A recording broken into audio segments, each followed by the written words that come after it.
ട്രംപിന്റെ ഈ ഒരു താരിഫ് പ്രഖ്യാപനങ്ങൾ ഇന്ന് ഏറ്റവും അധികം ഇടിവ് രേഖപ്പെടുത്തുന്ന സെക്ടറുകളായി മാറിയിരിക്കുന്നത് മെറ്റൽ, ഓയിൽ ആൻഡ് ഗ്യാസ് സൂചികകൾ തന്നെയാണ്. ഓയിൽ ആൻഡ് ഗ്യാസിലേക്ക് വരികയാണെന്നുണ്ടെങ്കിൽ 3% കൂടുതലുള്ള ഒരു ഇടിവ് രേഖപ്പെടുത്തുന്നു. ONGC, ഓയിൽ ഇന്ത്യ അടക്കമുള്ള പ്രധാനപ്പെട്ട സ്റ്റോക്കുകളിൽ 6% മുകളിലുള്ള ഒരു ഇടിവാണ് കാണാൻ സാധിക്കുന്നത്. പക്ഷേ എനിക്ക് ചോദിക്കാനുള്ളത് BPCL കുറിച്ചാണ്. BPCL സംബന്ധിച്ചിടത്തോളം ഇപ്പോൾ 1.41% ഒരു പ്രോഫിറ്റ് ടേക്കിംഗ് മോഡിലാണ് സ്റ്റോക്ക് ഉള്ളത് എന്ന് തന്നെ പറയാം. ഭാരത് പെട്രോളിയത്തിനെ സംബന്ധിച്ചിടത്തോളം ഒരു പെർഫോമൻസ് നമ്മൾ പരിശോധിക്കുകയാണെന്നുണ്ടെങ്കിൽ ലാസ്റ്റ് 1 ഇയറിലും ഇയർ ടു ടിൽ ഡേറ്റിലും കാര്യമായിട്ടുള്ള മുന്നേറ്റം ഒന്നും തന്നെ രേഖപ്പെടുത്താത്ത ഒരു സ്റ്റോക്ക് കൂടിയാണ്. ഈ ഒരു സ്റ്റോക്കിലുള്ള സാറിന്റെ റിവ്യൂ എങ്ങനെയാണ്? ഓയിൽ സ്റ്റോക്ക് കുറച്ചു കാലമായി ഡൗൺ ട്രെൻഡ് പെർഫോമൻസിലായിരുന്നു. കുറച്ച് ദിവസങ്ങൾക്ക് മുമ്പ് ഒരു ട്രെൻഡ് റിവേഴ്സൽ പാറ്റേൺ പോലെ അത് മൂവ് ചെയ്യുന്നുണ്ട്. അതായത് ഒരു വലിയൊരു ലോങ് ട്രാക്ക് അല്ലെങ്കിൽ സൈഡ് വേസ് മൂവ്മെന്റ്സിന് ശേഷമാണ് ഒരു പോസിറ്റീവ് അപ് ട്രെൻഡ് കഴിഞ്ഞ ദിവസങ്ങളിൽ ഉണ്ടായിരുന്നത്. പിന്നെ അതിൽ പ്രോഫിറ്റ് ബുക്കിംഗ് എക്സ്പെക്ട് ചെയ്യുന്നു. ഞാൻ കുറച്ചുകൂടെ പ്രോഫിറ്റ് ബുക്കിംഗ് എക്സ്പെക്ടേഷൻ ഉണ്ട് അതിന്റെ. അതായത് ഒരു 270 265 ലെവലിലേക്ക് ഈ സ്റ്റോക്ക് കറക്റ്റ് ചെയ്യുകയാണെങ്കിൽ തീർച്ചയായിട്ടും റീ എൻട്രി ചെയ്യാവുന്ന ഒരു ഏരിയ ആയിട്ട് വരും BPCL. അവർ വാങ്ങി നോക്കുന്ന ആളുകൾക്ക് ഒരു 260 ഒരു സപ്പോർട്ട് സോൺ ആയിട്ട് ആക്ട് ചെയ്യുന്നുണ്ട്. 260 അല്ലെങ്കിൽ 265 ലെവലിൽ റീ എൻട്രി ചെയ്ത് കഴിഞ്ഞാൽ 300 മുകളിലേക്ക് ഈ സ്റ്റോക്സ് പെർഫോം ചെയ്യാനുള്ള സാധ്യതയാണ് വളരെ ഇമ്മീഡിയറ്റ് ആയിട്ട് നമുക്ക് കാണാൻ കഴിയുന്നത്. ഈ ഒരു പ്രോഫിറ്റ് ബുക്കിങ്ങിനെ വളരെ ഹെൽത്തി ആയിട്ടുള്ള പ്രോഫിറ്റ് ബുക്കിംഗ് ആയിട്ടാണ് ഞാൻ കാണുന്നത്. ഇതിന്റെ പാറ്റേൺ എന്ന് പറയുന്നത് റിവേഴ്സൽ ആയിട്ടുള്ള ഒരു പാറ്റേൺ നമുക്ക് എക്സ്പെക്ട് ചെയ്യാം. സോ റിവേഴ്സൽ പാറ്റേണിൽ വളരെ പോസിറ്റീവായിട്ട് ആക്ട് ചെയ്യാനുള്ള സാധ്യതയുണ്ട് ഈ സ്റ്റോക്സ്. ഇപ്പോഴുള്ള ഒരു കറക്ഷൻ റീ എൻട്രിങ് ചാൻസ് ആയിട്ട് എടുക്കുന്നതായിരിക്കും നമ്മൾ റീറ്റെയിലേഴ്സിനെ സംബന്ധിച്ചിടത്തോളം ഒരു പോസിറ്റീവ്. തീർച്ചയായിട്ടും ഇന്ന് മെറ്റൽ സ്റ്റോക്ക് മെൻഷൻ ചെയ്യാതിരിക്കാൻ സാധിക്കില്ല. 5% അടുക്കുന്നു ഇടിവ്. 4.56% ഒരു വീഴ്ചയിലേക്കാണ് മെറ്റൽ മേഖല കടന്നിരിക്കുന്നത്.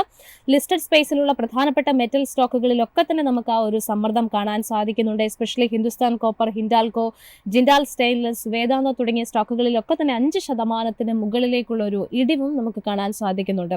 നിലവിൽ ഈ ഒരു താരിഫ് പ്രഹരം മാത്രമാണോ മെറ്റൽ സ്റ്റോക്കുകളെ സംബന്ധിച്ചിടത്തോളം ഒരു വലിയ ഇടിവിലേക്ക് നയിച്ചിരിക്കുന്നത് എന്ന് താങ്കൾ കരുതുന്നത്? അതോടൊപ്പം തന്നെ ടെക്നിക്കലി മെറ്റൽ മേഖലയെ സംബന്ധിച്ചിടത്തോളം ഉള്ള ഒരു വ്യൂ കൂടി അറിയേണ്ടതുണ്ട്. മെറ്റൽ സ്റ്റോക്സുകളിൽ കഴിഞ്ഞ കുറെ കാലമായിട്ട് നമ്മൾ നോക്കുകയാണെങ്കിൽ അത് JSW സ്റ്റീൽ ആയിരുന്നാലും മറ്റുള്ള ജിൻഡാൽ ആയിരുന്നാലും നോക്കുകയാണെങ്കിൽ കുറച്ചൊരു പോസിറ്റീവ് മൂവ്മെന്റ്സ് വന്നിട്ടുണ്ട് എന്നുള്ളതാണ്. വളരെ സ്ട്രോങ് ആയിട്ടുള്ള പോസിറ്റീവ് മൂവ്മെന്റ്സോ അല്ലെങ്കിൽ വളരെ അധികം നമ്മുടെ മാർക്കറ്റിനെ അത് ലീഡ് ചെയ്യാൻ പറ്റുന്ന ഒരു വലിയൊരു സ്ട്രോങ് പോസിറ്റീവ്നെസ് അല്ല ഉണ്ടായിരുന്നത്. ചെറിയ ചെറിയ പോസിറ്റീവ് ന്യൂസുകളിലൂടെ മുന്നോട്ട് നീങ്ങിക്കൊണ്ടിരുന്നത്, ഡൊമസ്റ്റിക് ആയിട്ടുള്ള മൂവുകളിലൂടെ മുന്നോട്ട് നീങ്ങിക്കൊണ്ടിരുന്നത്. അതേസമയം നമ്മൾ അത് വാച്ച് ചെയ്യുന്നത് വലിയ വലിയ നമ്മുടെ മെറ്റൽ സ്റ്റോക്സിന്റെ ഇമ്പോർട്ടന്റ് ആയിട്ടുള്ള കമ്പനികളിൽ ഞാൻ വാച്ച് ചെയ്യുന്നത് വോളിയത്തില് വളരെയധികം ഡിക്രീസ്, അതായത് വോളിയത്തിൽ കുറവ് വരുന്നുണ്ട് എന്നതാണ്. ഈ പോസിറ്റീവ് മൊമെന്റുകളൊക്കെ തരുമ്പോൾ തന്നെയും വോളിയത്തിൽ അതിൽ വളരെ പോസിറ്റീവ് ആയിട്ടുള്ള ഇംപ്രൂവ്മെന്റ്സ് വരുന്നില്ല എന്നത് നമുക്കത് വളരെ ലോങ് ടേമിൽ അല്ലെങ്കിൽ വളരെ പോസിറ്റീവായ ഫീച്ചർ ഉണ്ട് എന്ന് എനിക്ക് ഇപ്പൊ പറയാനായിട്ട് കഴിയില്ല. സോ ഈ മെറ്റൽ സ്റ്റോക്സിലെ എന്റെ റിവ്യൂ എന്ന് പറയുന്നത് വെയിറ്റ് ആൻഡ് വാച്ച് സ്ട്രാറ്റജിയാണ്. വോളിയം വളരെ ലോയിലാണ്. ഇപ്പൊ ആവറേജ് വോളിയം എന്നൊക്കെ പറയുന്നത് നമ്മൾ ആവറേജിനേക്കാൾ കുറവാണ് ഇപ്പോഴുള്ള മെറ്റൽ സ്റ്റോക്സ്. ഞാൻ മെയിൻ സ്റ്റോക്സുകളുടെ കാര്യമാണ് ഈ പറയുന്നത്. അതിന്റെ വോളിയം വളരെ കുറവാണ്. അതായത് ബൈങ് ഇൻട്രസ്റ്റ് അല്ലെങ്കിൽ ഒരു സെല്ലിംഗ് ഇൻട്രസ്റ്റ്, എന്തായാലും ആക്ടിവിറ്റിയുടെ ഇൻട്രസ്റ്റ് എന്ന് പറയുന്നത് നമ്മളെ റീറ്റെയിലേഴ്സിനെ ഇൻവെസ്റ്റേഴ്സിനെ സംബന്ധിച്ചിടത്തോളം ഒരു ലോ ആയിട്ടാണ് നിൽക്കുന്നത്. സോ അതിന് ഒരു ഇമ്പ്രൂവ്മെന്റ് വരികയാണെങ്കിൽ മാത്രമേ നമുക്ക് ആ സെക്ടറിലേക്ക് ടെക്നിക്കലി പറയാനായിട്ട് കഴിയുള്ളൂ. എങ്കിലും സൈഡ് വൈസ് ചാർട്ടുകളാണ്. ടാറ്റ സ്റ്റീലൊക്കെ നോക്കുകയാണെങ്കിൽ കഴിഞ്ഞ കുറെ വർഷമായി സൈഡ് വൈസിലുള്ള മൂവ്മെന്റ്സ് ആണ് നമുക്ക് കാണുന്നത്. അങ്ങനെ നമ്മൾ വെയിറ്റ് ആൻഡ് വാച്ച് എന്നുള്ള ഒരു സിറ്റുവേഷൻ ആയിരിക്കും ഇപ്പോൾ ഈ സെക്ടറിനെ സംബന്ധിച്ച് നല്ലത്. സർ, അതോടൊപ്പം തന്നെ ഓട്ടോ മേഖലയിലേക്ക് കൂടി വരികയാണെന്നുണ്ടെങ്കിൽ ഇന്ന് 3% ഒരു വീഴ്ചയിലേക്കാണ് നിഫ്റ്റി ഓട്ടോ കടന്നിരിക്കുന്നത്. ഭാരത് ഫോർജ്, ടാറ്റ മോട്ടോഴ്സ് അടക്കം വലിയ ഒരു ഇടിവ് രേഖപ്പെടുത്തുന്നു. ഭാരത് ഫോർജ് 8%, ടാറ്റ മോട്ടോഴ്സിനെ കുറിച്ചാണ് ചോദിക്കുന്നത്. 5% ഒരു ഇടിവ് രേഖപ്പെടുത്തുകയാണ്. ടാറ്റ മോട്ടോഴ്സ് നിലവിൽ 616 രൂപ എന്നുള്ളൊരു നിലവാരത്തിൽ ട്രേഡ് ചെയ്യുന്നു. പ്രധാനമായിട്ടും US താരിഫ് JLR സെക്ഷന്റെ റവന്യൂവിനെ ബാധിക്കുമെന്നാണ് CLS അടക്കമുള്ള ബ്രോക്കറേജുകൾ ടാറ്റ മോട്ടോഴ്സിൽ ഒരു കൺസേൺ ഉയർത്തുന്നത്. അതോടൊപ്പം തന്നെ ടാർഗറ്റ് വിലയും കുറച്ചിരിക്കുകയാണ്.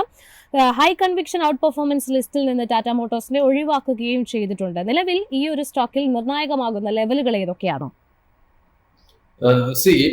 ഇപ്പോ ടാറ്റ മോട്ടോഴ്സ് എന്ന് പറഞ്ഞ ഒരു ലോങ് ലോങ് ടേമിൽ ഡൗൺ ട്രെൻഡ് ആയിരുന്നു. കുറച്ച് ദിവസം ഒരു ചെറിയൊരു പോസിറ്റീവ് നമ്മൾ ലാസ്റ്റ് ടൈം സംസാരിച്ചെന്ന് തോന്നുന്നു. അതിന്റെ നമുക്കത് പോസിറ്റീവ് അല്ലെങ്കിൽ ട്രെൻഡ് റിവേഴ്സൽ ആണെന്ന് പറയാനായിട്ട് കഴിയാതിരുന്ന ഒരു സിറ്റുവേഷനിൽ നിന്ന് ഇപ്പൊ വീണ്ടും ഒരു സപ്പോർട്ട് സോണിലേക്ക് 600 എന്നുള്ള ആ സപ്പോർട്ട് സോണിലേക്ക് വീണ്ടും സ്റ്റോക്ക് വരികയാണ്.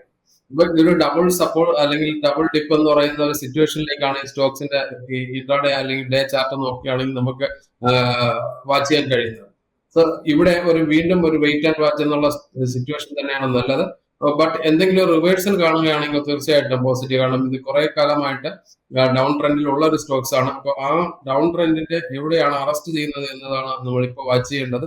അപ്പൊ ആ സ്റ്റോക്സിൽ എന്തെങ്കിലും ഒരു പോസിറ്റീവ്നെസ് അല്ലെങ്കിൽ സൈഡ് വേസ് മൂവ്മെന്റ് വരുന്നുണ്ടെങ്കിൽ നമുക്കത് പോസിറ്റീവായിട്ട് വാച്ച് ചെയ്യാൻ പറ്റുന്ന ഒരു ലെവലായിട്ട് നമുക്ക് എടുക്കാവുന്നതാണ്. എന്റെ ലെവലിൽ ഇപ്പോൾ 600 അല്ലെങ്കിൽ 560 എന്നൊക്കെ പറയുന്ന ഒരു ലെവലിൽ വളരെ നല്ലൊരു സപ്പോർട്ട് സോൺ ആയിട്ട് ആക്ട് ചെയ്യാനുള്ള സാധ്യതയുണ്ട്. ഞാൻ വളരെ പോസിറ്റീവായിട്ട് പറയുന്നില്ല, ബട്ട് അവിടെയൊക്കെ നിൽക്കാൻ സാധ്യതയുണ്ട്. അപ്പോൾ ഒരു സൈഡ് വേസ് ട്രെൻഡുകളിലേക്ക് വരാനുള്ള സാധ്യതയാണ് ഇപ്പൊ കാണുന്നത്. കാരണം ഒരു ഡൗൺ ട്രെൻഡിൽ നിന്ന് ഇമീഡിയറ്റ് ഒരു പോസിറ്റീവ് മൊമെന്റം നമുക്ക് ടെക്നിക്കലി എക്സ്പെക്ട് ചെയ്യാനായിട്ട് കഴിയില്ല. സോ അപ്പോൾ റിക്കവറി എന്ന് പറയുന്നത് സൈഡ് വേസ് ആയിരിക്കും, പ്രത്യേകിച്ച് ഇതുപോലുള്ള വലിയ സ്റ്റോക്സുകളിൽ. അപ്പോൾ ഈ 560യും 600 എന്ന് പറയുന്ന രണ്ട് ലെവലുകൾ ഇപ്പോൾ ക്രൂഷ്യലായിട്ട് വാച്ച് ചെയ്യുക. അതിനുശേഷം നമുക്ക് അടുത്ത ലെവലുകൾ വരുമ്പോഴേക്കും നമുക്ക് പുതിയ അപ്ഡേഷൻസ് കൊടുക്കാവുന്നതാണ്.